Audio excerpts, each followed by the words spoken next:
So welcome everybody. My name is Samson Lee. I'm your host today, and today we're going to have a fantastic leadership training. Now this training is definitely for people with some experience, and also people who are into Jeunesse quite a bit already, building their business. So today we have a very, very special person doing the training for us, and there could be nobody better. Because for me, I have been in the industry for about 5 years. I've seen many trainers from all over the world in big conferences, and I will share with you this, really from, not only because she's my friend, but she is one of the really best trainers in the industry, bar none, okay? So without further ado, I'd like to bring up my good friend, mentor, and Jeunesse #1 leader, Ms. Kim Hui. Thanks, Samson. All right. Good afternoon. Good afternoon. You guys look good.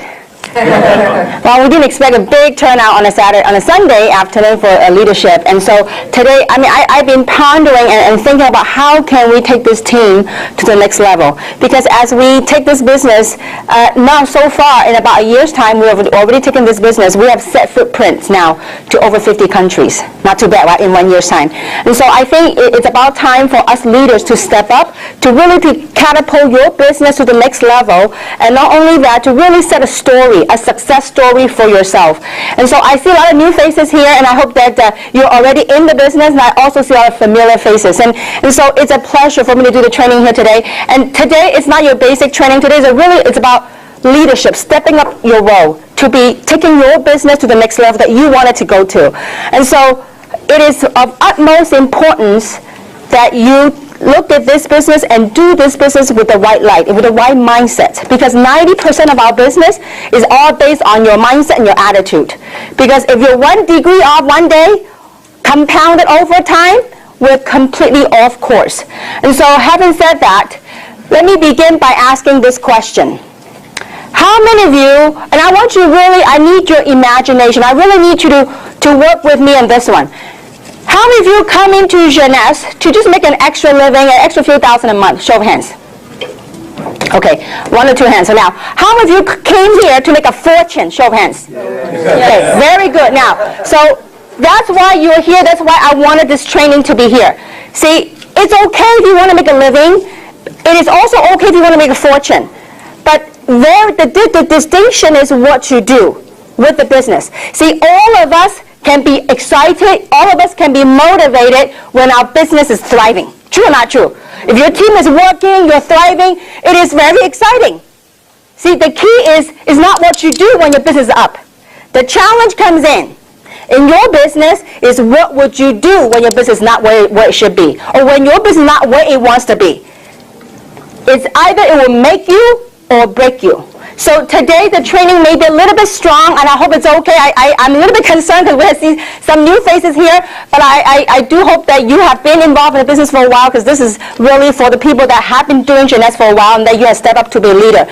And so we really dedicated, we asked your local leaders to identify who the top people are, and we wanted you to be here. So having said that, now I need you to help me out, and I want you to picture and start imagining, what would you do? Now, again, this is a training. There's no guarantee of income in any form, shape, or way. But I want to impose this question and ask you, what would you do if you know that right now you're making $20,000 a month? I want you to have that frame of mind. What would you be doing? What would some of you, and I want you to start thinking about that. What would you do if you were making $20,000 a month? You think $20,000 a month is pretty decent income? Yes. In America, I think it's pretty decent. Would you not agree with me? So, what would you, I need some of the answers. Now, what would you do? Forget about the recording right now. I need live. I need feedback. Okay, so this is me. This training is for you. I took out my Sunday. You took out your Sunday. This is for you to get your business to the next level. So I need your participation. So I want some of the feedbacks. What would you do if you're making $20,000 a month? Quit my job. Okay, quit his job. Okay. Now, anybody have similar feelings? Fire my boss. Fire her boss. Okay. I don't think she had a boss. Okay. But anyway, what would some of you do? And any ideas? What would some of you do? Help more people. Okay. And what other things? I want to. Work hard, travel. Okay, very good. Now, I want you to start getting those feelings. So we all need something to motivate us. We all need something to inspire us to go to the next level in life. If not, do a job. The job pays your daily paycheck, your weekly paycheck, your monthly paycheck. So to get somewhere in life, in your career, you need something that you can latch onto, that you believe that you can get it now. So we all established 20 grand is pretty decent income a month in America, right? Right. My question to you is, if you knew you could do that, if you knew failing is not an option, what are you willing to do to get to $20,000 a month? Work hard. Doing whatever it takes. See, over the years, last 18 years, I have worked with thousands, countless people. And every time I go to a meeting, when people get so excited, they go, that's it. I can see it, I can feel it. I'm going to be a big player, and I'm going to make $20,000 a month, or $30,000 a month, or $50,000 a month. But you know what? After a little while, you don't see them no more. Why? Because most people, when they throw a number out, something's got to balance. See, a lot of people want to make a lot of money, and yet not everyone are willing to do whatever it takes to get to your goal. So 20 grand a month, we know in America is decent income. Now most people in America make how much a month?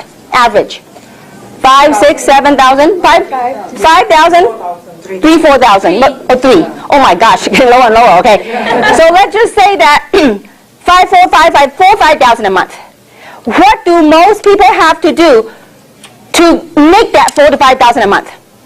Work every day, hours. 40 hours a week, a day, 40 hours a day, no, 8 hours a day for 5 days, right? That'd be 40 hours a week to make that, sometimes more. Not mention about the stress that come along with it, not mention about the traffic that comes along with it. So they are willing to do that day in and day out to make the 5,000, 5,000 a month. Now here you are, you set yourself a goal. You want to make 20,000 a month. Are you willing to work harder on your own business than what you put in for your job? Sure. See, something's got to give. Some people say, I want to make 20. Kim, how do I do what you do? I want to make 20,000 a month. I said, great. Meet me every week, twice a week. Meet me at roast meat and meet me at Walnut. They go, that's too far for me. And I said, listen. You want to make the money, you want to change your life, something's got to give. So having said that, we really need to have the right mindset of, do you really, really want it? Do you really, really believe that you can do it? It is a huge blessing to be making the kind of money that I'm blessed to make. But you know what? Most people don't see the work behind the scenes. See, what it takes to be a leader, this is a leadership training. So I need you to really step it up. If you really, really want to make the kind of money to step out. Most people see the money, the glory that we get to get. But most people, and at the same time, they don't see the pain, the tears that came behind the scene. You know, so many times, approximately once a month, I'm traveling on the plane. I spend a lot of time in the lounges at the airport. At 4 o'clock in the morning, in transit, going from country to country. One day, it's 4 o'clock, I was in Hong Kong, in transit from one terminal to another. And I was standing right in front of the fast train. The fast train, there's a mirror. There's a reflection, not a mirror. There's a reflection on the train. You know what I saw? A reflection of myself. Having my carry-on. I said, you know what? It's 4 o'clock in the morning, when most mothers, most wives are at home with the children, with the kid, with the family. And here I was, hopping from country to country. See, there's a price to be paid. Success, you know what? We all heard it. The price for success must be paid in full and upfront. Now, do we get challenges? Absolutely, every single day. But it's what you do with it. It's all mental. It's all mindset. You know, I give you a perfect story, and I don't think I've shared with anyone. I was recently on a 14-day trip, 5 countries, 14-day trip. And one of my trips was right before I went to Taiwan for the grand opening. I was in China. I was in Shenzhen. And I was all day long trip, meeting after meeting, meeting after meeting. Tina doesn't even know this. It was with her team. She doesn't even know what went on. And when I came back, I was too busy to deal with what we got faced. See, I want to share with you how you deal with this type of business, okay? So when I was in China and I was so tired, it was like 2 o'clock in the morning. We were at a spa. I had a whole entourage of people at the spa. It's a 7-story spa, okay? So we were there getting ready to get a massage. And I was so tired, and there's a team of people from Hong Kong, a team of people from Taiwan, a team of people from China. They were there. And so the team of people from Hong Kong said, Kim, you know what? We just had the event in Hong Kong. We'd like to sit down with you. We'd like to strategize. We'd like to discuss what went on and how we can improve it, how we can do better. And I told them, I said, you know what? I would love to, but simply my brain's just fried. I mean, it's just been a long, long day hopping, from Hong Kong to Shenzhen. I said, listen, can we do another day? So it was 2 o'clock in the morning. I said, is it okay if I just get a massage and I just chill out a little bit? And they go, sure. And my eyes like a panda. I was like ready to drop out. And so while I was walking by, going to my room for treatment, I passed by a group of people. They're from China. I said, oh, Kim, sit down. It was like a big cafeteria, like this 7-story spa. First story you checked in, second story you take a shower, third story you get your foot massage, fifth story you get your body massage and Thai massage, Chinese massage, whatever massages, okay? So I was ready to go to my treatment, and the group of people said, Kim, would you sit down? And I was so dead tired. I said, they go, please, you're leaving soon, would you sit down? So I sat down. So in the midst of me falling asleep, dozing off, something happened during the meeting amongst the people in the meeting. Guess what happened? They started pounding on the table. I go, this is a spa. And they start pounding the table, and fighting started going on. And here I was, wide awake when they were all fighting, pounding on the table. I said, what is this? I came from America. I'm not used to this, okay? And I was wide awake. I ended up spending time with them from pounding, fighting, until everybody hugging and laughing. It took until 4 o'clock in the morning. Then the people from Hong Kong, they come look for me. They're just browsing around looking for something to eat, not looking for me. They saw me. They said, we thought you didn't want to spend time with us because you were so tired. I said, listen, you don't want to know what happened, okay? I was wide awake. The reason why I want to share the story with you is this. See, most people, even those, you guys override a team, some of you override a team in your team, you don't even know what happened. See, in order for you to realize what goes on in the business, you really got to travel with me. Not only travel with me, to be in the trenches, in the field. Then you really got a feel of what really goes on. It's fun, don't get me wrong. I just want to prepare you. So the reason why I want to share this with you is this. We as leaders, when we step into a situation, we got to deal with things. And what happens when we're done with it, when I came back, I never even told the story. This is one of hundreds of stories that I travel. But when I came back, guess what I deal with? Whatever the people, we have to be present with the people that we're working with. See, we as leaders, we must rise above the occasion. How whether you succeed or not with this business, it depends on how you deal with the business. Most people in this business, you know what to do? They major in minors. They may put all their attention on the minor stuff. Minor stuff, challenges, do we have it? You think Coca-Cola, IBM, Apple, do you think they have issues? Yes. Every day. But it's how we deal with it. So what are we supposed to do? We are leaders. What are we supposed to do? We must get good at mastering the basics, okay? So besides having the right attitude, now this is maybe quite strong to some of you, but this is very important. You as a leader, first, you gotta have that belief. Do you really believe you could do it? If you believe you could do it, look, listen, we have dug gold from it. You have no idea last week when I heard Tina, when I heard Winnie, Samson, when they're making the money, you have no idea how good I felt. It's that joy. I mean, people say, Kim, you're making so much money. Why are you working so hard? Because I want to see the people that join me, that work hard with me, when they make the kind of money I do, I say, you know what? Then I can retire. Because most people, and I could tell you one thing, with this team, I don't care what company you go into, in the industry of direct selling, you can go to any company. I challenge you. You can go to any company. You will never, ever find the leaders that we have in this team that care so much, that dedicate so much of their time and their love. I would challenge any one of you. You go to any MLM company, you won't find the leadership that we have on this team, because it is a family for us. It is a passion. So we as leaders, we got to step it up. You want to make 20 grand a month. Okay, that's all great. That's fine. It's a noble goal. But you know what? Be willing to do what it takes to get to 20 grand a month. Are you guys with me so far? So what is mastering the basics, okay? We have to learn to master, people say they want to get fancy. No, there's no need to get fancy. You got to get good at the simple stuff. So what is the simple stuff that we got to be good at? One, you got to be very good at piquing interest. Now, what is piquing interest? Piquing interest is simply asking people that if they have an option, are they open to are they open to possibility to possibly change their lives, to probably have financial freedom? You just pique their interest. Now, later on, we're going to have a series of different basic trainings, so teaching about how you pique interest using what we call form, okay?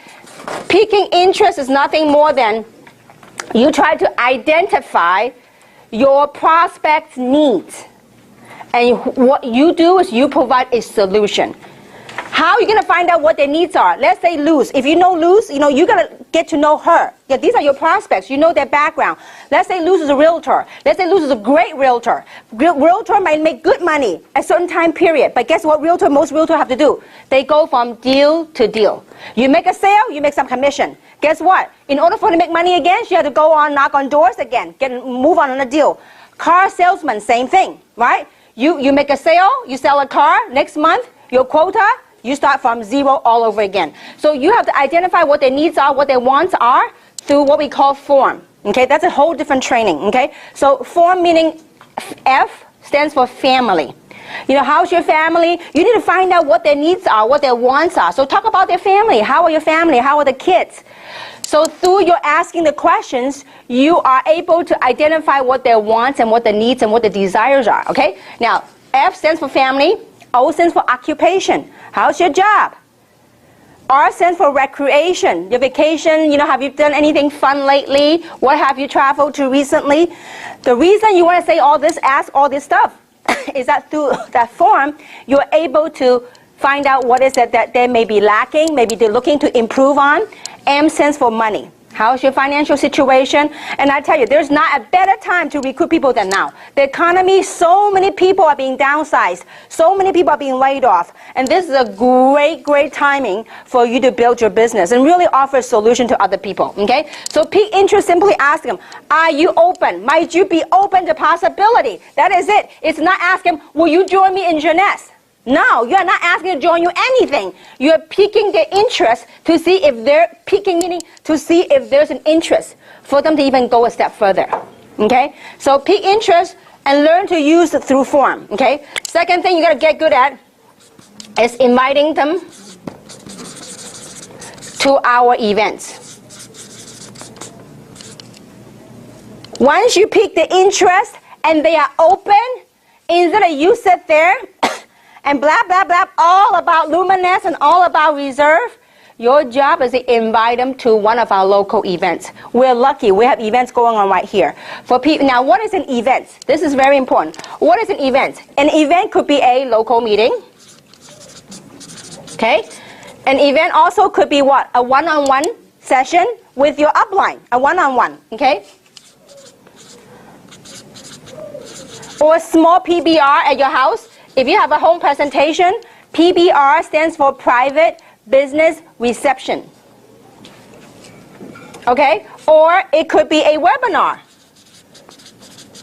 For people that are far away from us, it could be a webinar. Okay? Now, also it could be a conference call.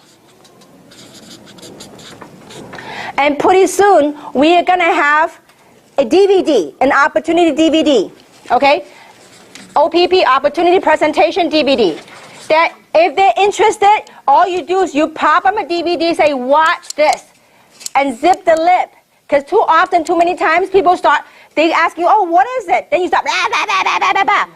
Until they are so bored, they go, okay, forget it. Because it's too hard of a sell for me. Okay? So you need to invite them to and plug them into the event.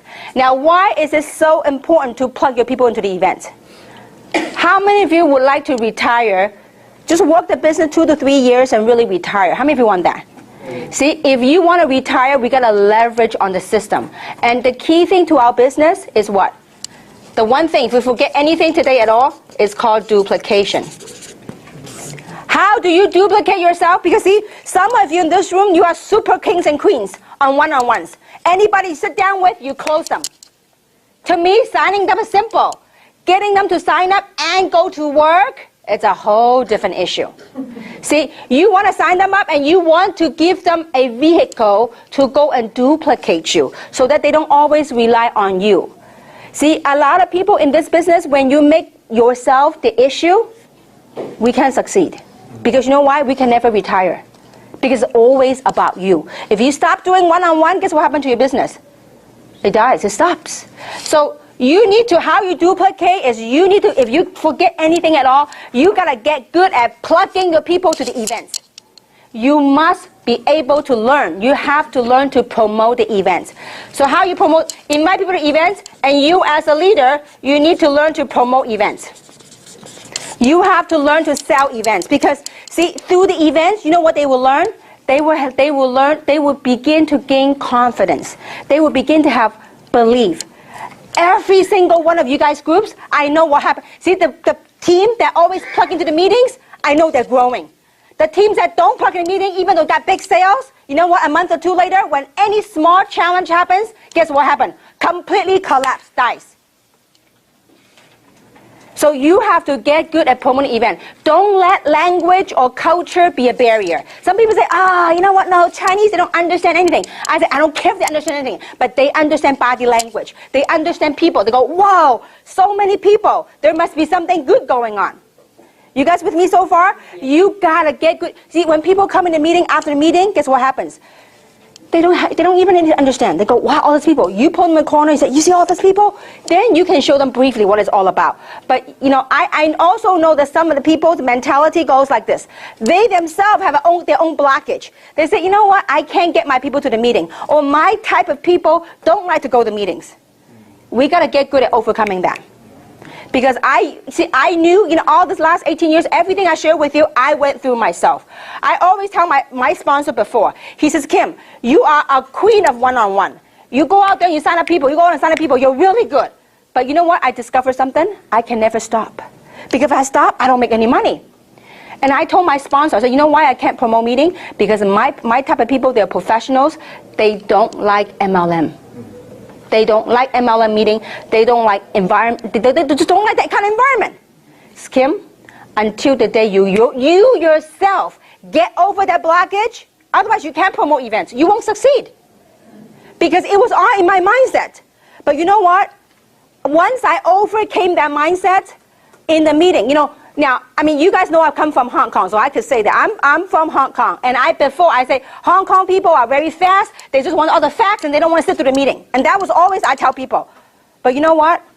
Boy, was I wrong. Until I changed my mindset, when it was a meeting, I packed the most people from Hong Kong, from San Francisco, packed the whole Hong Kong people. Why? Because when I had the belief to promote the event, people will come. You got to promote it like a movie, okay? You have to learn how do you promote events. To promote the event, you have to edify the information. Either edify the speaker or edify the information. You edify the heck out of it. I'm telling you. Don't edify it like an MLM thing, but edify it like an opportunity that can literally change their life. If you talk with that belief, when you promote events, you got to learn to edify, and you have to have that belief. You say, listen, if I can show you something, I can invite you to a meeting, an event. If that 2 hours of your time, if it could change your life, it could possibly help turn your financial situation around, would you invest 2 hours of your time? Yes. Of course, right? Now, if they say no, that means do not continue. Don't fight with them. Move on. If you know, but see, there is a fine line. If you talk like not sure, you're not quite sure about the meeting, and when you promote like that, people can feel you. But if you say, listen, all I ask for is 2 hours of your time. Because if you didn't like it, just pretend you watch a bad movie. But if you like it, it might be something. It might be something that could turn your life around. All I ask for 2 hours. And after the 2 hours, I won't bug you no more. Why is it important for them to come in? When they come to a meeting, guess what? They hear testimonials. They see other people's. Guess what? When they do that, the business is no longer about you. Because it's always you talking to people. It's okay, it's good to have a lot of one-on-ones. It's great to have small meetings, home meetings. But after the home meeting, after the one-on-ones, what's your goal? Your number one goal is to promote the event, the next event. we build from event to event. It's called impending events. Okay? So, because people are always looking for what's next. So you sign up now. Your job is next time I want you to come to a meeting, you meet some of my business partners. So you get to learn from people what this business is all about, because I'm telling you, there is something magical when it comes to events. I literally built my entire business through events. Now, speaking of events, we have a major event coming up. If you really want to test this program to see if it works for you, in my 18 years, it's proven to work each and every time. This is proven. The system is proven. Don't try to do it your own way until you succeed. If you want to try to test it, this coming event, the company has a super event at St. Gabriel Hilton. Whoever can bring the most people from your team, either your prospect or your team's prospect, whoever bring the most people will be the most successful. Because there's something magical when you get the people into the situation, into the meeting environment. Are you guys with me so far? Yes. So you got to master basics, and you have to learn to promote the event. And you got to really believe. Remember I told you, when you want something bad enough and you believe you'll get it, you will do all out massive action to make changes in your life. Because so did I, okay? And I'm going to share with you a story later about that, okay? So how do you edify the information? Now, there's one thing. Another, the basics, peak interest, learn how to invite people to the event, and teach your people to plug into the system, okay? And you yourself got to be willing to put in some time to the meetings that we got to get good at is learn how to edify, okay? What is edification? Edify meaning speaking good of somebody, okay? Now, so in that, I will explain this to you. We have what we call the A, B, C. What is A? A is the experts. Who is the expert? Anybody but you. Always remember that. Most people let themselves be the expert. I don't care what your past history, I don't care whatever you did big in the past, we're dealing with the now. We got to be willing to drop the ego, drop the past to succeed in this business, okay? Now, the A is the expert. Who is the expert again? Anybody but you. That's right. Anybody but us, okay? Now, B is you.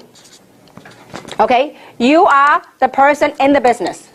Who is C? C is the prospect. Now, between you and your prospect, hopefully you guys have trust.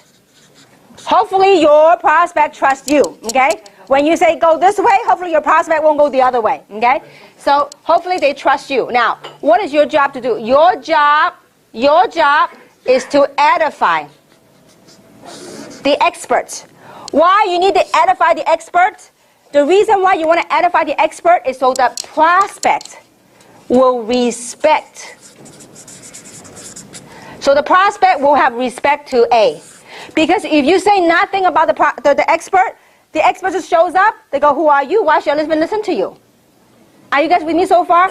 So if you could learn to edify, just the edification process, you can literally build your entire business. Because edification ties into promoting events. So when you not only do you edify a person, you can edify the event. An event is something that you must. You know what? Events are lifeline of your business. It's the oxygen, the environment that we need to breathe. See, is it true that in the outside environment there's a lot of negativities out there? True or not true? There's a lot. Doesn't matter what business we do.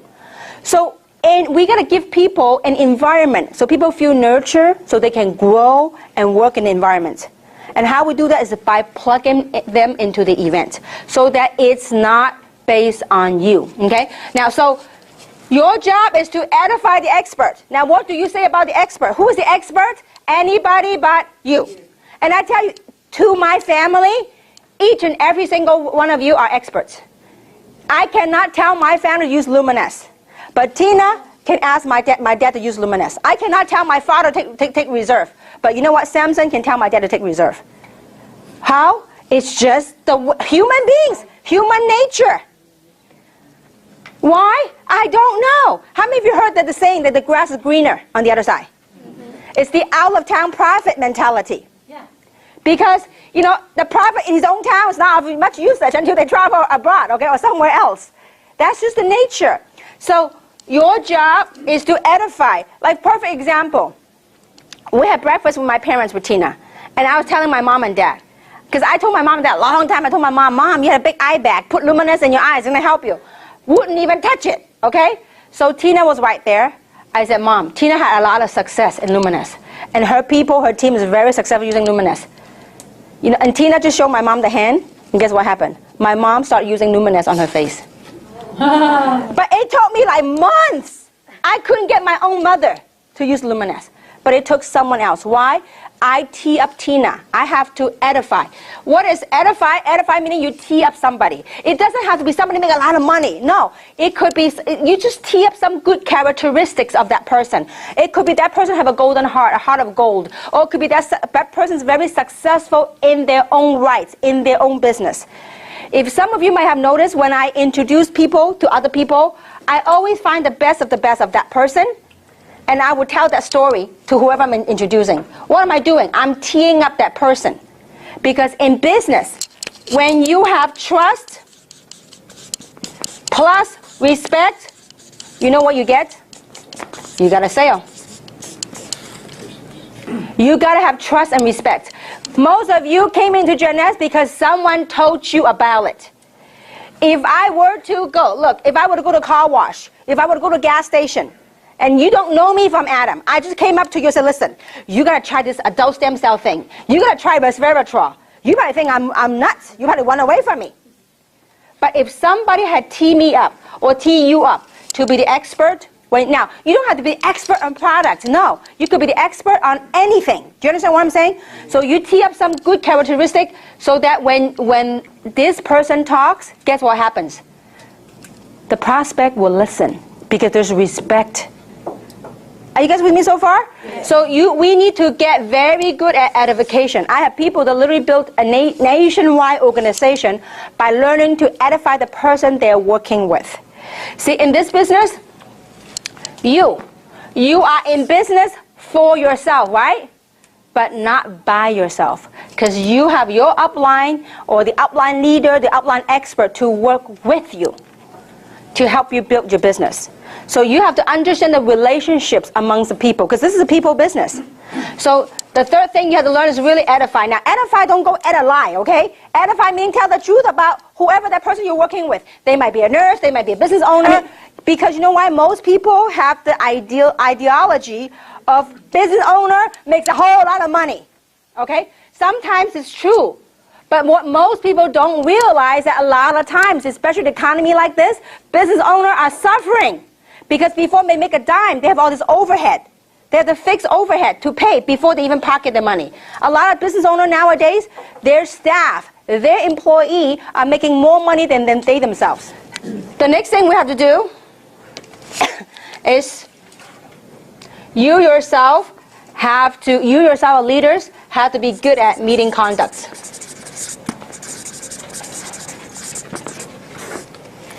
Meeting conducts, what are they? We all know that in a meeting environment, that's where we do business, right? So having said that, it's very important for us as leaders to arrive on time, not late, to arrive on time if not early, okay? Meeting conduct is to arrive on time and to help out. I mean, look, this meeting is for you guys. I mean, I tell you, from day one, when my sponsor told me, whoever holds a marker, whoever helps set up the room, are the one that make the most money. I was the first one to volunteer.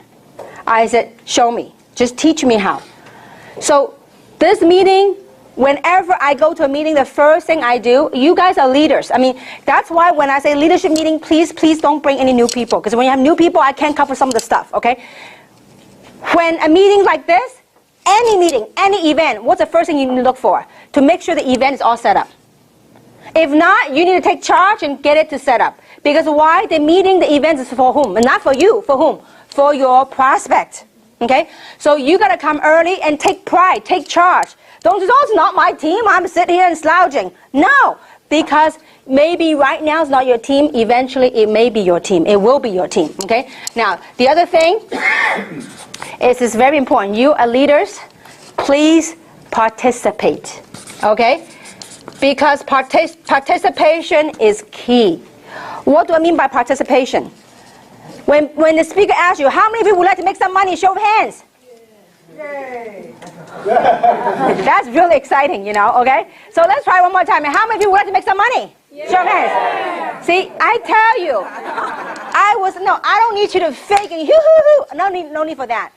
But when you participate genuinely, guess what? That excitement, that enthusiasm is contagious of people around you.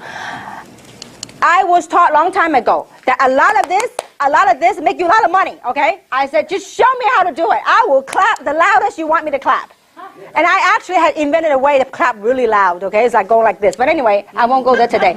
So you got to do a lot of this, a lot of this. We got to participate because it's not for you. It's for whom? For the people sitting next to you, for your prospect.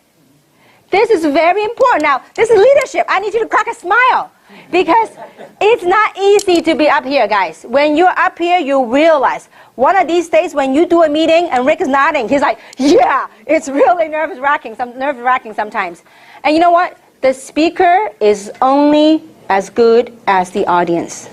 So we need you. When you're sitting down, kind of crack a smile because we need that smile. We need that energy to feed to the audience. So, and because if you're like no expression face, please, we need that from you, each and every single one of you. Because if, let's say that you have a prospect sitting next to you. If the speaker says, how many of you would like to make some extra money? And your prospect don't raise their hand, you're not going to say, you do, come on, See, because by you doing that, it becomes fun. It becomes a whole gelling environment. So I couldn't emphasize enough, I need that from you. And then also, very important, the meeting conduct, when you come, please sit down with your prospect in the front. Unless we're totally packed, usually we're packed now. So if we're packed, then you can give the seat to the prospect. But do sit next to your prospect. I see a lot of people over the years, you know what they do? They sit their prospect in the front. They go, you sit here, okay? I'm going to hang back there with the big players. No, you sit there with them. You know why? When you sit there with your prospect, you know what your prospect likes or what he or she doesn't like. When your prospect doing a lot of this, you know what they're doing? They're buying. Okay? So you need to be with them so you can be participating. It becomes contagious with your prospect. So it's very important you sit with them. Now, if you are sitting in the front, it's very important that don't save seats. Because when you save seats, guess what happened? The meeting starts, your prospect don't show up, we have a couple of empty seats, and then you know what happened? During the meeting, the person you're sitting in the front, you keep looking back to see if your prospect had came. First, if your prospect actually walked up, it'll be interruptive to people around them. Second, if you're sitting in the front, you keep looking back, guess what the people behind you will do? They all look back. And it could be that very same word that the speaker would say. It could be that key phrase, that concept, that thoughts, that idea the speaker spoke about. Then when everybody turned, it could be that very same thing that helped you close the deal. So it's very important that you sit in the front with the prospect. And when you're sitting in the front, if you're expecting people, please, please, please, when the meeting starts, don't keep looking back. If you keep looking back, the whole crowd will go with you. Okay? So these are the very little things, but it makes a world of difference. And you gotta get good at really participating. Okay? And so these are some of the stuff. And the other thing is get good at how to close. After you took the time, you invite your prospect to an event, into any meeting, and then they come. At the end of the meeting, you know what I see some people do? They get up, they go, oh, go, let's go to my house. We go, or let's go eat. We go. And then you take everybody, you start leaving the room. After the meeting, if you get up, guess what the people next to you do? They will get up. After the meeting, what you do is you grab a chair, you form a little circle, and you face them. And please have your application ready. You can download it from the website. You guys, we're independent business owners. That means you got to learn to be independent, but at the same time, plug into the system. So many times, after the meeting, oh, I need an application. Do you have an application? Please, have your own. Can we do that? This is your tool. This is your business. How many have seen people do that? Maybe you yourself are guilty. Okay? So please, we need to have application. Download, make some copy. Because unless you have online internet, and I suggest when you start making some money, really get a Wi-Fi computer that has a internet card, and then you can start enrolling people online. But it's much faster. You have an application. So how to close? After the meeting, don't have a habit of taking them home. What you do is form a circle, face them. Luz, wasn't it great? Which package did you like best? That's right. Now, I do not say, what do you think? If I say, hey, Luz, what do you think? You know what she'll say? Let me think about it. It's kind of interesting. How many of you heard that? Give me some time, yeah. Yeah, let me go home and check with my husband, okay? So I usually don't ask them what they think. I only ask them, what do you like best about it? Which program did you like best? Okay? Now, if she said, well, I think, I'm not too sure about which one. And I said, well, I can tell you what, from a professional opinion, what you could do. So you can, if you really look at this as a business, the minimum thing you should do is to start with a jumbo program. So you can get some product and you can, share with family. And they go, oh, that sounds interesting. I said, okay, great. Let me show you how to get started. Then I get my application. And I said, now, when they send out the check, what name do you want to be put under? Why? Because you want to paint an idea. What name would you like the check to go to? They go, me, mine, okay? Very few will say go to my husband or my spouse, okay? So you go, okay, your name is great. Now, what address would you like your check to be sent to? The address, right? Okay, great. And then your date of birth. Now, the last part I will ask is social, because people are very sensitive about social. Now, so trust me, don't worry about proceeding. Some people say, oh, what if they say no? I said, listen, if they say no, they will let you know anyways. If you get to and say, okay, great, let's say you proceed with the information. Okay, what is your social? So the company, at the end of the year, if you make more than $600, they'll 1099 you. Okay, they put it right there. And don't worry, afterwards, I can shred it or I can let you take it home. Okay, the application. So great. Now, I need your autograph right here. I don't say I need you to sign. Because usually when you say sign, that means read. They can read a whole bunch of stuff, okay? So I would say I need your autograph right there. And then when it comes to payment, I will usually say, now, would you like to put that on your MasterCard or your Visa? I don't say, how would you want to pay for it? No. You do the assumptive close. Are you guys with me so far? Yeah. Would you like to put it on your MasterCard or your Visa? Now, a lot of times people say, oh, okay, I'll put it on my Visa, MasterCard. Now, when people say, well, I'm not ready. If by then they're not ready, it is okay. They will tell you anyway. If they're not ready, say, great. Can I help you answer some of your objections? What are some of the things that prevent you from getting ready? What are some of the things that's keeping you back? Then when you ask a closing question, what do? See, a lot of times when people ask, for example, which program do you like Luz? And then when the prospect's quiet, guess what they start doing? They start yakking. Oh, you know what? You really should go with the basic or the jumbo, blah, blah, blah, blah, blah, blah, blah. When you, remember, after you ask a closing question, whoever speaks the first loses.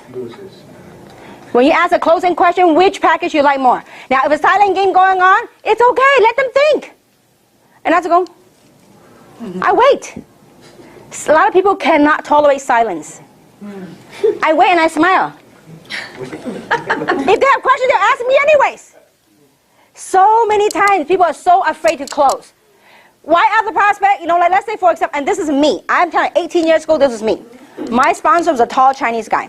And I had 6 people right there. And after the meeting, he was right there handing all my prospect and application. And I go, it's okay. I said, I'll take care of them. I'll take them home and I'll take care of them. And he give me, if look can kill, he will kill me. Okay? And he started asking questions. He won't let them go. He started asking questions, filling the app. And I felt so uncomfortable with it. I said, listen. I said, they're not ready. Let them go home. Let them think about it. And so they will let me know. Guess what happened to 6 of them? They thought about it. Never came back. Okay? Because you know why? Human nature. A lot of times, because there's a lot of opposition to MLM. And a lot of misunderstanding about MLM. And the very minute they leave here, when they deal with the real world outside, guess what happened? Their friends and relatives and out of the kindness of their heart, they thought they knew MLM. They thought they knew the industry. They thought they had experience. There's many experts out there.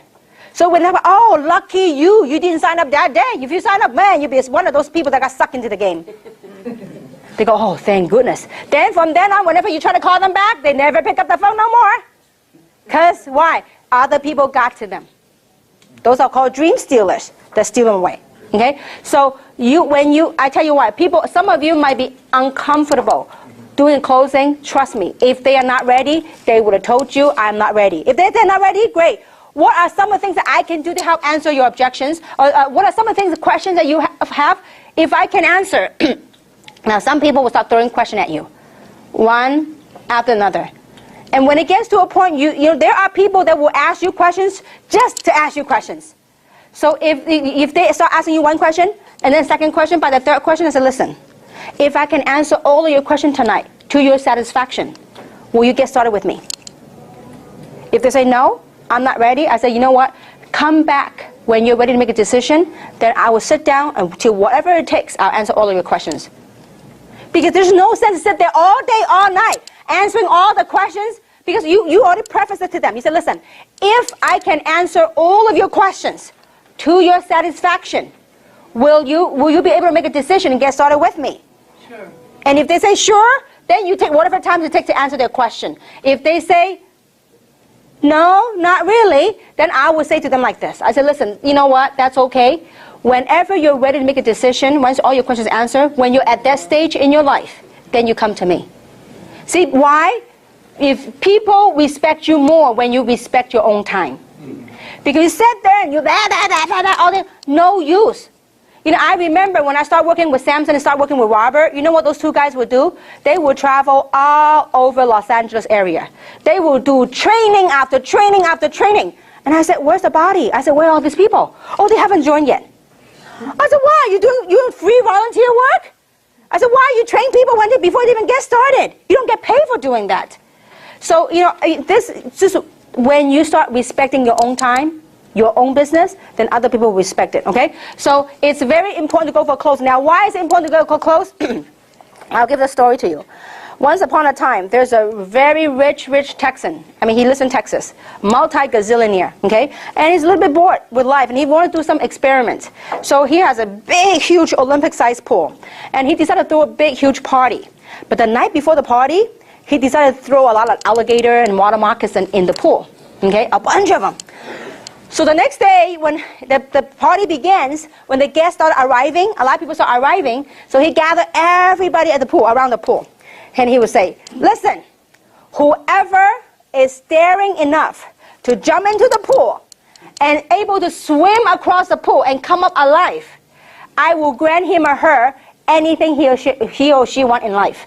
Before he even stopped talking that, he heard a loud splash. There was a guy in the pool. And the guy was like on an Olympic record, because why? Because water moccasin and alligators chasing on his tail. So he was swimming across the pool in record time. He came up from the pool, all shaking all the water, and this multi-billionaire walked up to him, so excited, run up to him, says, sir, can you tell me what is it you want? I will give you anything you want in life. And this guy says, before you give me anything I want in life, I want to find out the name of that dude who pushed me into the pool. So sometimes, somehow in our lifetime, we all need a little nudge. Because 18 years ago, if the person that taught me in the beginning in this industry, he didn't push me, I would have never got started. After I got signed up, that's exactly what I said. Would you like to put in your MasterCard or your Visa? And he's like inching in on me, right? And I'm like, why are you closing on me? And so anyway, long story short, I signed up. The first thing I did is I went home. I still remember that day. I was so gung-ho. I was so excited. Then I told my sister about it. And, because I respect her and I love her. And, out of the kindness of her heart and her mind, and she thought she had touched upon Mount in the past, and she gave me a whole lecture why I should not do network marketing. And she goes, if you're smart, you will pick up that phone and you're going to cancel your application. Now, I'm sure a lot of us have faced that because people love you. See, people say that not because they are devious or anything. No, because out of the kindness of their mind. See, a lot of people go through life judging life by their past experiences and their past failure. And they care about you, so they think that that's something not for you based on their own judgment. Well, I was very, very tempted to cancel. I actually called the guy and said, you know what, I'm having second thoughts. I'm having cold feet. I said, I don't know if something, I said, I just got laid off at my job, and you know, at that time it cost me a couple of $100 to get started. This is not exactly a small amount. And he says, listen, before you cancel, why don't you go to a training? Why don't you attend a training? Then we'll talk. So that's when I began to plug into the system. I attended training. I built my own belief structure. So thank goodness I didn't quit. See, if somebody didn't push me, I would not be where I'm in life. I don't know where I would be. Some of my college friends, I still remember, I called all of my college friends. Some of them went to UCLA with me. Some of them went to UC Irvine with me. I called all of them. And you know what? They were so negative. They said, Kim has lost her mind. This lady is college educated, graduated, very good grades. Why is she doing MLM? Maybe she got laid off and she really lost her mind. And so they were all laughing. They were all, not one joined me. They were all laughing at me. But you know what? I said to myself, look at who's going to get the last laugh. Some of those friends, nowadays, they're unemployed. Some of them are still complaining about their job. Some of them are not where they want to go in life. And they've already given up in fighting for what they had once dreamed of. They had given up what they had wanted at one point in their life, that they thought they could be somebody. And they've given up in life. But so thank goodness I didn't quit. So if you really believe the thing, when you come to close, if you truly believe that this is an opportunity of a lifetime, if you truly believe this product can actually save other people, if you really believe the opportunity can touch people's life, you have no problem closing. None. But you got to get out the paperwork. Don't be shy. Just listen. Great, I'm going to show you how to get started. Don't be afraid to ask for the sale, because the worst thing you can get is what? Is a no. But there is a power in asking. Because if you don't ask, you don't what? You don't get. You don't ask, it's an automatic what? No. But if you ask, there might be a chance you get something. Samson and I went to buy this camcorder because we decided to record this thing for the business. We realized that we need to have a system so that we can have people outside of LA can grow the business. So we were at the Sony store in Costa Mesa, in South Coast Plaza. Sony store. Well, they were saying if you buy 2 more items, you get this thing off, 15% off. I said, well, what about the other items? They go, no, only one. I said, no. Can you give me, 15% off everything? Everything? And you know what? Well, let me try. So long story short, I got 15% of everything we bought at the store. The power of asking. You got to be willing to ask. Look, if they say no to you, what do you get? Automatic no. But if you don't ask, you will never know anyway. The other thing, very important, on Mastering Basics, is always be in phase 1. What is phase 1 activity? I want you to go back and think about on your day 1 of joining the business. When you first joined the business, what did you start doing? You started sharing, you started recruiting, right? That's called phase 1 activity. You were excited. Now, I need you to be in phase 1 activity for at least 1 year. Phase 1 meaning what? Excitement, your enthusiasm, your recruiting, your building. A lot of people don't succeed in this industry. You know why? They go from first 2 months, then phase 1. First month in phase 1. Second month, they go into management mode. You know what management mode? They started managing their downlines. That's not your job. They're all independent business owners. They do not report to you. Don't go manage them. The only person you can manage is whom? Yourself. Look, we're all independent business owners. Stop going to management mode. Hey, you need to come to the meeting. Hey, you need to do this. That's called babysitting. When you babysit, what do you make? You make babysitting wages.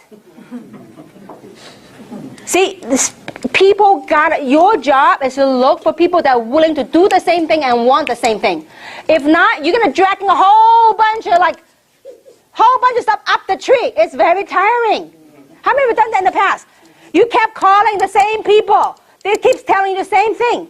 stop stop those management mode activities. You gotta get on phase one. Phase one, recruiting. I am still recruiting. And when Samson and I were at the store yesterday, did I recruit the guy? Yeah. Why not? The guy's a double engineer major, okay, graduate from Fullerton. And Samson says, what are you doing at the store? You're selling camera. You know what I'm saying? He's looking for an opportunity. But you got to find a way to recruit, to pique the interest. Did I say anything? You asked Samson. Did I say anything about Luminous? No. Did I say anything about Gen S? Did I say anything about Reserve? Nada. I said, listen, you are such a nice guy. Give me all those discounts, okay? We have something for you. We want to take care of you.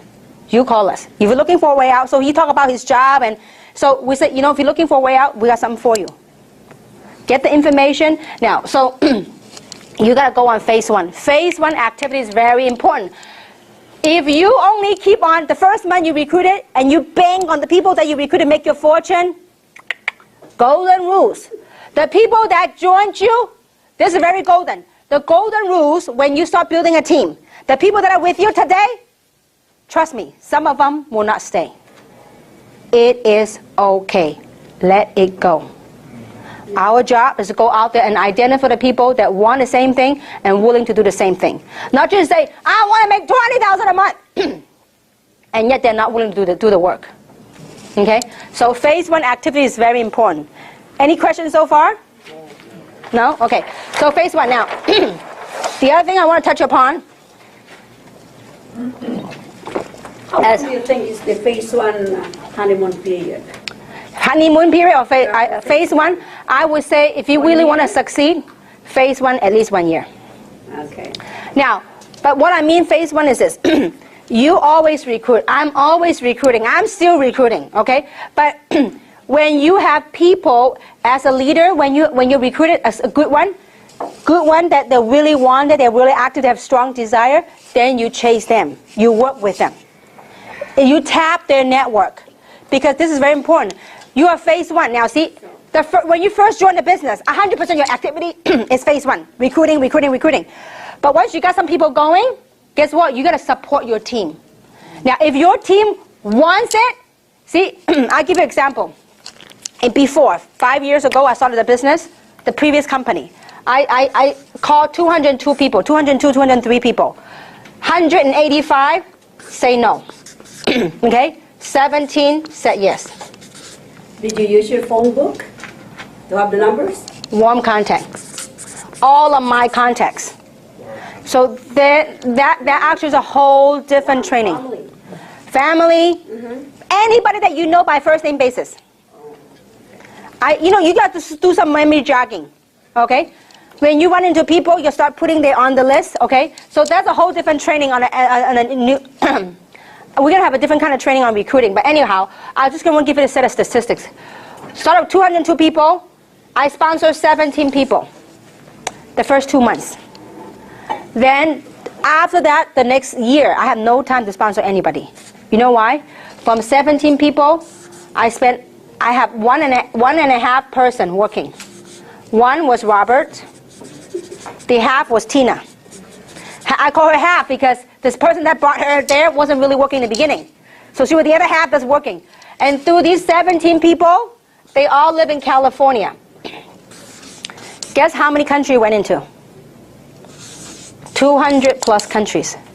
From the 17 people leveraging effort, guess how group the big went over? 200,000 distributors. When you have people that are working, they kept me so busy. Meeting after meeting. I was doing meeting and training.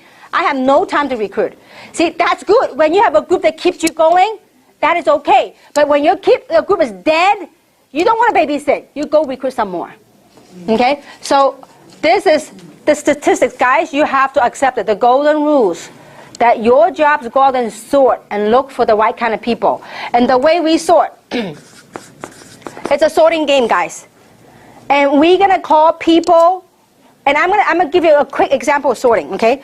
We call people, we sort people, just for the sake of it, for simple to understand, we call people apples, okay? And there's 3 types of apples. There's red apple, green apple, and rotten apples, okay? 3 types of apples. Now, Our goal, our job is to look for red apples. Red apples, red, delicious, juicy. They're the one that's fun and say yes to your business, okay? The red apple is like people that are willing to do the work, they're excited. These are what you're looking for.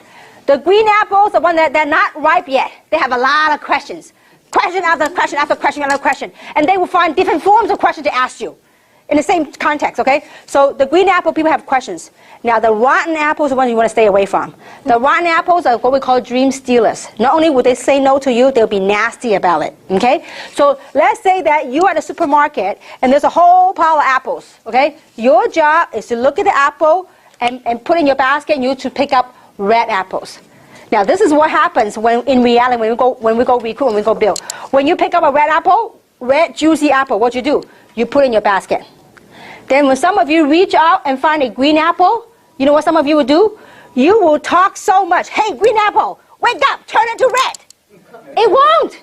When you put a green apple, you can say when you have time, you can spend 20% of your time with the green apple, but 80% of your time with the red apple. Because sometimes green apple can turn into red apple later, once you answer all the questions. Miracle. Now, when you reach in the pile and you reach and you got a mushy, gushy stuff and you pick it up, it's a rotten apple. What do? Are you going to say, rotten apple, please, please, be well? It won't. It's a rotten apple. What you do? Throw it away. But too many times people get so attached to the rotten apple that you try to save it and you try to save it, and before you know it, that rotten apple got to you. And you got rotten with it. The stuff that they say, it began to make sense to you. And before you know it, you go down along with it. But our job, this is how you not get emotional attached to it. Your job is to look for red apples. People that want red apples, people are excited, people have enthusiasm, people have the right attitude. People want to do something with life, because there's so many people out there, they want nothing out of life. They are happy with whatever, that's fine. But you want to look for people that want to go somewhere in life. So you're out there looking for red apples. Okay? So what did I do? I sort. Do you know how many rotten apples out of 185 people? A lot. Like 150 were rotten ones, real rotten. Some are really bad. So what did I do? I tossed them so fast. I don't even recall what they said. At the time it was so bad, I said, adios, bye, go next one. But a lot of people, they don't understand the power in the numbers. It's not what these 17 people did, but it's whom they led me to. It's not what some of them did. I brought one of the person that brought me to Tina. It's not what he did, but he led me to Tina. He's a great guy. He made a ton of money in that company. But he led me to Tina, led me to a whole bunch of people in China. And so it's not what they do, it's who they lead you to. So that's why when you work your business, you got to pick the ones that are good, you chase them. When the momentum's hot, what you do, when you strike an iron, the iron's hot, guess what you do? You strike it. A lot of people, when your business is up, they take a vacation, they go spend their money. Don't do that. When the iron's hot, you strike it. You go, you know what? I have a business friend, and he said the best. He goes, you know what? Life is like a spring wheel. Some are good, some are bad. He goes, when it's good, I'm going to get a big nail. I'm going to nail it in there so it won't go back. When it's good, you got to really give it all you got, because this is your chance. One time I asked my friend, I said, hey, you know what? I said, what would you do if you're making $30,000 a month? And back then, $30,000 a month is a lot of money. He goes, oh, I'll take a vacation. I'll take this and that. I said, listen, that means your momentum's up. You need to really, really ride it. Because in business, you don't know when to go down. You don't know. You only take the best of it and run with it. Okay? Overcoming obstacles. Along the way, as you're talking to people, will we have challenges? 100% guarantee. Will there be difficult times? 1,000%. The difference is, what do you do when you're down? Most people will stay down with it. You know what? Most people say, when the group was thriving, or when they once had that big glory, they kept living on the past glory. Get over it. People say, well, what would people say about me? My team died. Get over it. This is now. We're dealing with now. I can't do anything about the past. I can't do anything about the future. But I can deal with what we got now. If you can't drop your ego about your past success, you know what? The past success may be a one-time luck. The past success may be a one-time gig. But if you are as good as you think you are, you're going to stand up and you do it one more time. See, people say, I believe, I want it. You know what? Most of you have not crossed the edge. You gotta gone beyond that edge of you want it. I mean, if you look, how many of you can really feel how many of you feel good to get a 40,000 check? What would you do? You know, I tell you, many years ago, when I got involved in industry, they told me the average income for that company of an RVP was 30 grand a month. And I remember in my thoughts, in my head, I said, you know what? 30 grand a month. I said, forget about getting a month, every month. If they give me one check, one time for 30 grand, that will help me solve a lot of problems. How many relate to that? Yes. It is a huge, you know, these things now become a number to me. Don't get me wrong, it's a huge blessing. This is a huge blessing. What kind of business gives you that kind of return? But see, everybody wants it. But are they willing to do what it takes? See, this is something that it's a very fine line. We have to really tweak it. You have to really, really, really get it. I want it. I want to change my life. I want it. I want it. But when the very first time a challenge, you get knocked down, you stay down, and that is it. Then what happened to your dream that you once wanted? What happened to that thought you once had it? Listen, money, people, things, material, people can take away from you. But you know, one thing they can't take away from you is right between your two ears. If you're strong, you know what you want out of life, don't let anyone talk you out of it. Don't let nothing. You just got to get to that point of no return. When you get to that point, you have crossed a boundary, you have crossed a line, you said, this is it, this is what I want. And I want to say this, and I don't want to come off the wrong way. I have a very, very, very loving family. I have 3 sisters. And all 3 of them were opposing me to the max. The word opposing is an understatement. They opposed me of doing MLM for many, many, many, many years, to a point where they will call me every day to tell me to quit. Every day. If my older sister were here, and one of these days at the event she would tell you, you know what, my sister, that poor kid, I only wish she would quit, because she would call me every day to tell me to quit from Hong Kong. Every day. At 3 o'clock in the morning, I know it was her. And until it gets to point now, she's a wonderful, loving person. But she did that based on, she thought she was caring for me. She thought she wanted the best for me, because her experience with MLM wasn't that good. But she thought she had experience when all she did was had maybe like 1 meeting of a water filtration company. She didn't even join. Okay, so it was maybe that 1 incident. So she based her whole perception about MLM, and every day trying to talk me out of the game. It wasn't until the day I told her, listen, if you do not have anything good to say about my business, about my dream, about my goals, my journey that I chose, please don't call me anymore. You can call me about anything else, but don't say anything about what I do. See, I had drawn the line. Until you draw the line, then you become successful. You have to get good at it. See, many people in their mouth, they say, I believe in Jeunesse. I believe the product. I believe in Jeunesse. I believe I can make money. And yet they're not making the money. You know why? What you say, what you think, and what you do are 2 different things. When you say you want it, you want to be successful, you want to retire your job, you want to retire your husband, you want to walk away from your job, if you really want it bad enough, you know what? You're going to put massive action behind what you say. Then things will happen. You got to get over your own fear. Because you know what? What stops most people is our own fear. We worry about this, we worry about what people say, we worry about that. There's too many things to worry about. You ask me, you know, some of you, if you hang around me with my sisters, I'm the most quiet one in my whole family. Some of them, out of their kindness, they think they're very fashionable. They will laugh at me what I wear. This don't match, the color don't match. Do I give a dime? No. I said, this is me. I think it looks great on me. And I move on. But some people go, oh, maybe they're right. Maybe I need to change this. You got to be you. And you got to face your own fear. Don't worry about what other people say. Listen, will other people say this is a scam? Will other people say product don't work? I can guarantee you 1,000%. You got to be firm in what you want and face your own fear. Look, if you have no more warm market, talk to cold market. But you're not going to recruit a cold market right away. You strike a conversation, find out what they need, and you go from, like playing baseball, from first base, second base, you go from base to base.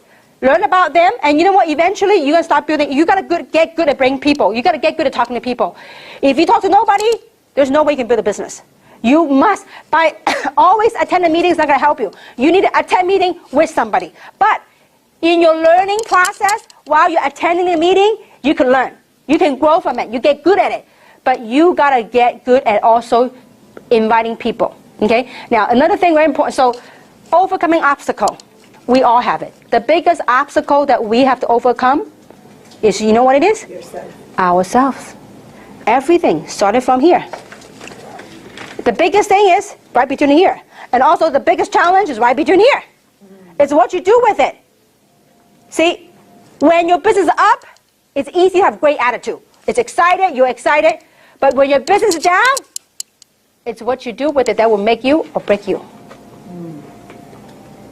You know, one of the things I really, really admire about Samson, Tina, and Winnie, their persistence is unbeatable.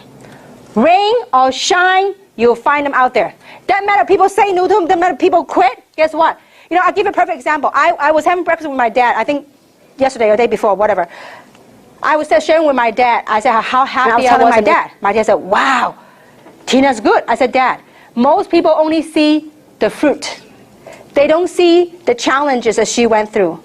There are many times you go to any meeting, people saw Tina, they went the other way.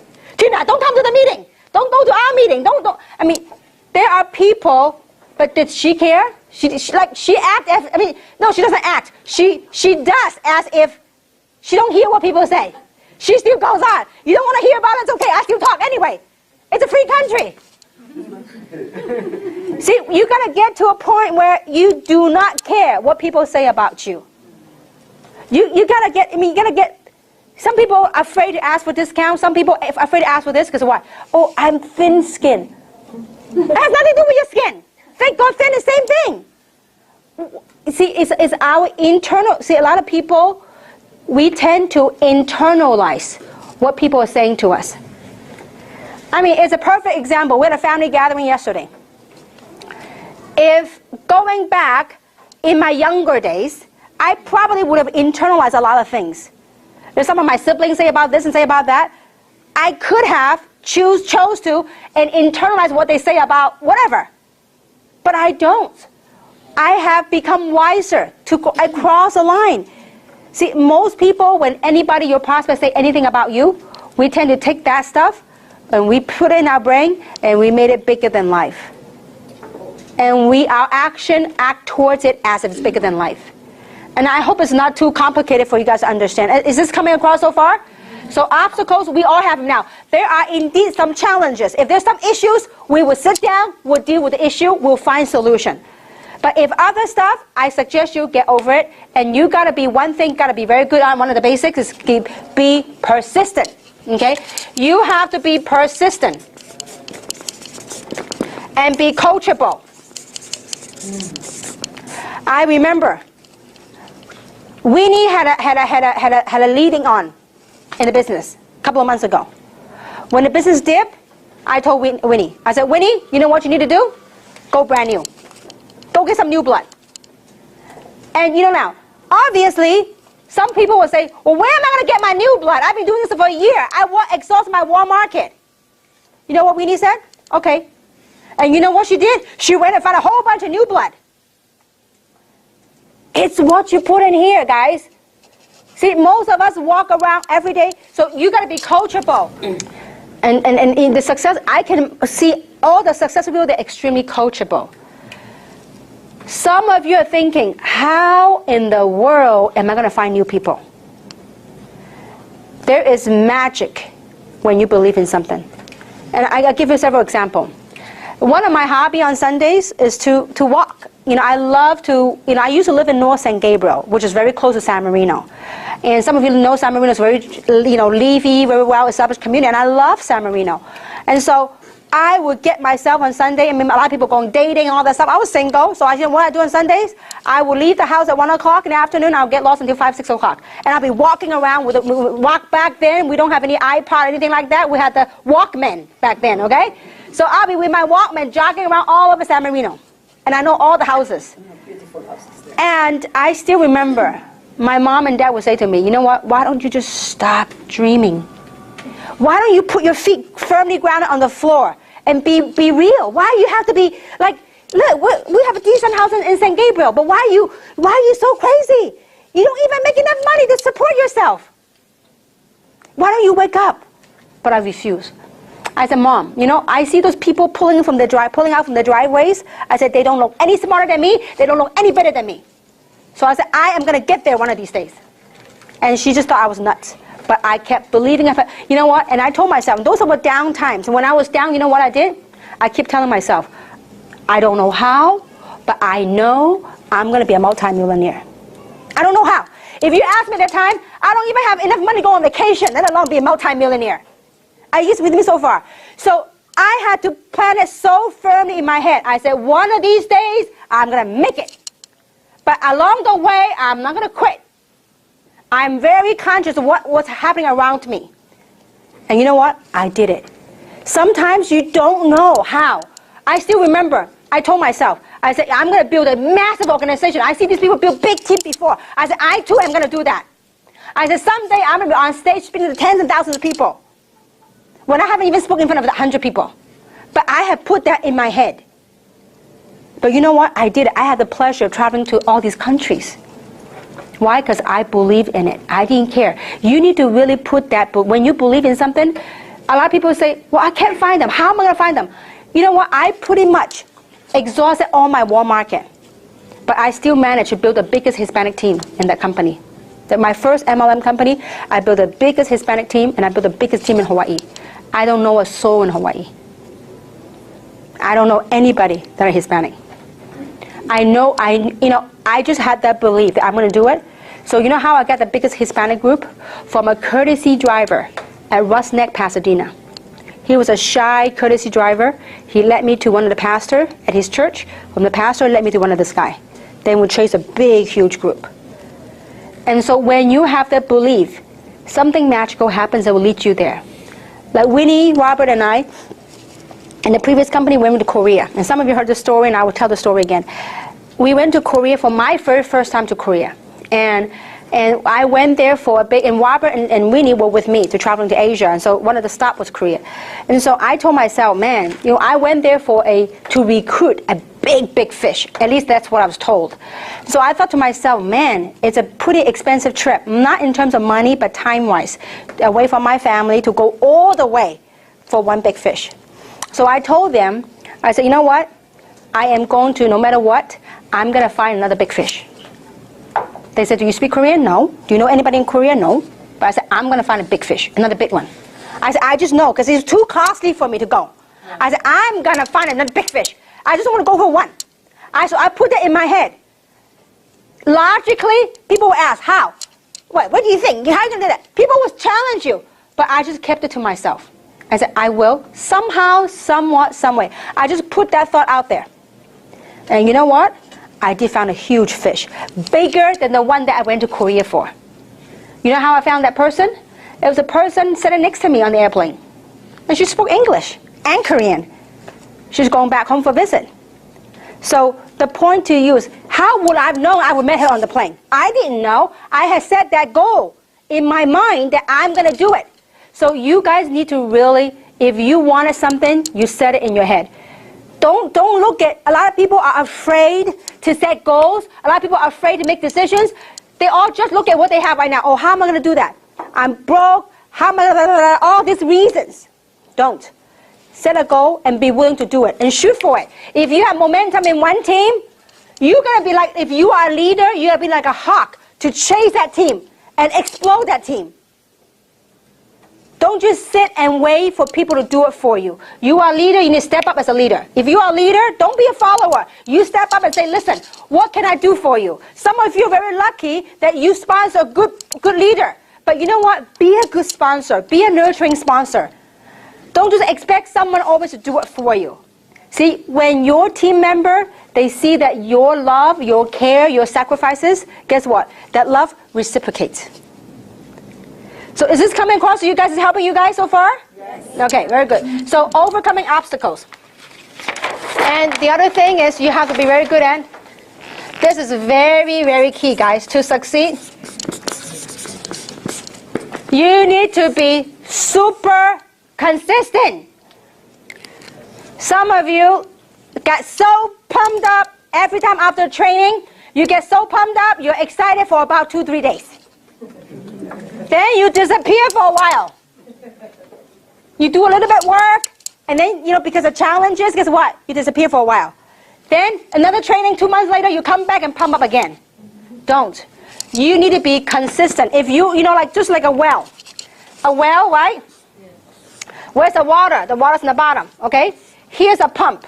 If you're going to pump water, in the beginning, you might not see any water coming out, pumping a lot of air coming out, okay? No water yet. But don't worry, the water's slowly being sucked up. You pump and you pump, guess what? Somebody say, there's no water. And you let go of the lever, guess what happens to the water that's sucking up? Pump it down. If you keep doing that, no water, you leave. No water, you leave. Can't get nowhere. Can't succeed. You got to be consistent. You got to, you know what? I only wish there's a magic capsule that people take it and they be consistent. I only wish. There is, if anybody that would exemplify the epitome of consistency, it's human nature. But there's with one person that's the epitome of consistency. You know who that is? At least so far in this team, that is Samson. Samson is Mr. Consistency. People, no people, doesn't matter. One person, 3 people, 5 people, there he is. Always there for his team. Rain or shine. I call him Mr. Patience. I said, wow, you have so much patience. He will work and work and work and talk and talk. I only sometimes wish to say, you know what, Samson, you got to use your time wisely. But consistency pays off. His love, his caring, and what a perfect example. Mr. Lino, right here. Okay? He is extremely persistent with Lino. But Lino need to step it up. You got to be consistent. And if you don't quit, you be big. Now I see Lino cycle a few times a day now, at least, right? Because you know why? He kept digging, he kept digging his team. He finally hit it. Question is, are you willing to dig? Are you willing, give yourself this program, give yourself a good 1 year. Give yourself a good 1 year to chase it, but do it the proper way. Do it the right way. Okay? So you need to have consistent effort and be persistent. You got to be persistent at what? At your dreams. Don't get all excited, hyped up. The next thing you know, dip down. You need to stay at even kill.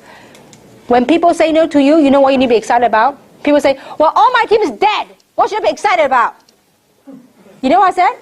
You should be excited about you found a vehicle for you to turn your life around.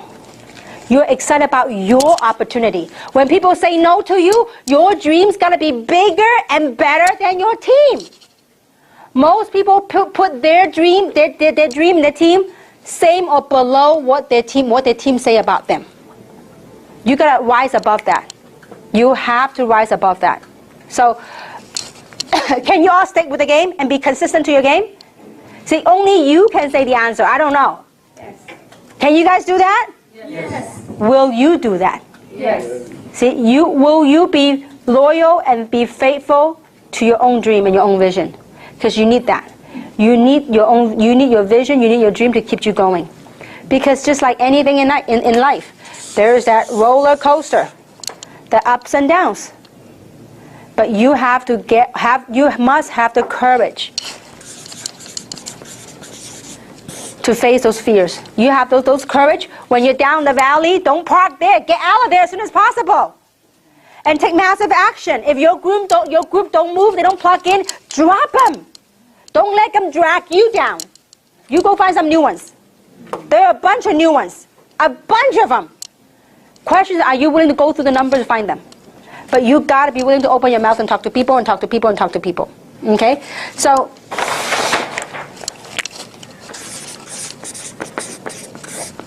first, how much money you want to make? This is what, we are in September. We're in September, right? September 12. Okay, we still have, okay, by the end of this month, how much money would you like to make? You need to set that goal yourself. Now, we're going to be realistic, okay? 1 million, is it doable? That's not doable, not possible, okay? So, but you got to set goals that are within reach. I mean, these are called baby steps to get there, okay? So, November and December. Now, these goals, that's the money you set to make, right? The other part's very important. These are goals. These are actions. What kind of action are you willing to give? What kind of action are you willing to take to make it happen? I want to make 10,000 by the end of September. What are you willing to do? I don't know. You got to be willing to take some actions. You know, what would, besides having that belief, you know what would get people to take the action? I see so many people, they are trapped in their own shell. They are completely trapped in their own thoughts and their own shell and their own fear. You really have to get good at opening up those shells and jump out. Because if you don't jump out, it's hard for you to succeed. I mean, it's fine for you to make, you know, 5,000 a month, that's a small amount of money. That's fine to do that. 10,000 a month is okay. But if you really want a big money, you really got to jump out. You know the Superman, Superwoman, the movie back in the old days, right? Superwoman or Superman, when he puts on a suit, he's a whole different guy. Otherwise, what's his name, Clark or Clark? What's his name, Clark? Clark is a nerd, right? But when he puts on a Superman, he's like totally different person. You guys need to put on that suit of that hero of who you think you are, who you believe you are. See, most people wear their own suits of they themselves label their own selves as who they are. But you know what? I believe there's a higher consciousness in you to put on that suit. You've got to jump out of your own shell. I always, when I start working with Samson, I said, Samson, get out of your shell. You're still cover all your shell. Most people, we all have it. We all have these egos among ourselves. We all have their own thoughts about who we are and all this stuff. Our pride, our ego, our thoughts, all this stuff. Our own fear. When people say anything, we have things to judge back and to answer back. No need. Let go, drop all this ego.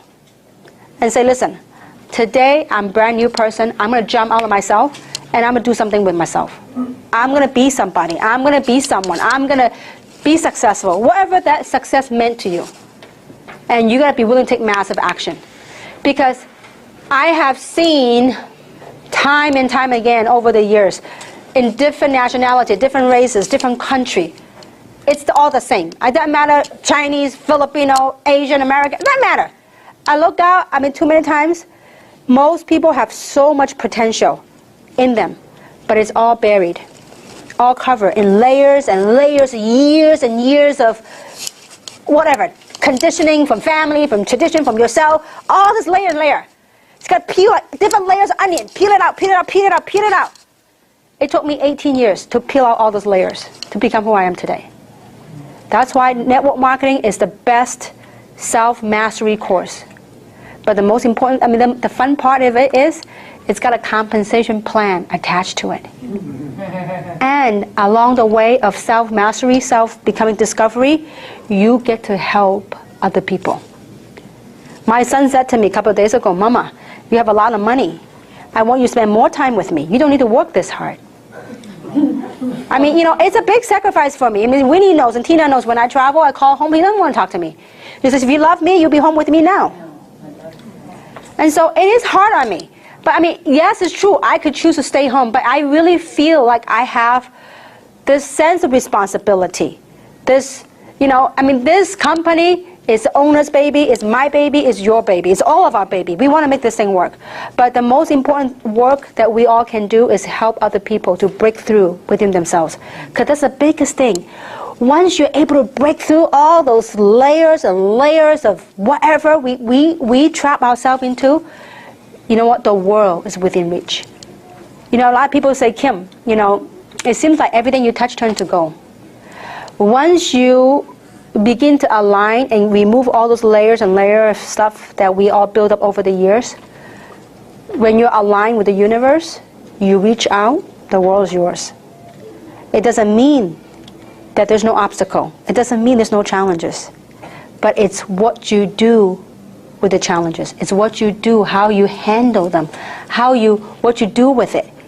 Like I said, it is so easy to be pumped, to be excited, to be enthusiasm. When your check is up, your group is up, and everything's up. But when your check is down, when your team is down, your spirit's low, is anybody say anything to you, anything, any remotely negative stuff, it could be that straw that will break the camel's back. But the most important of all that we all can do, the message I want to get across today, all the training, all the techniques, all that stuff, nothing is going to do any good until you know what you want. And until you have the belief that you will get through it.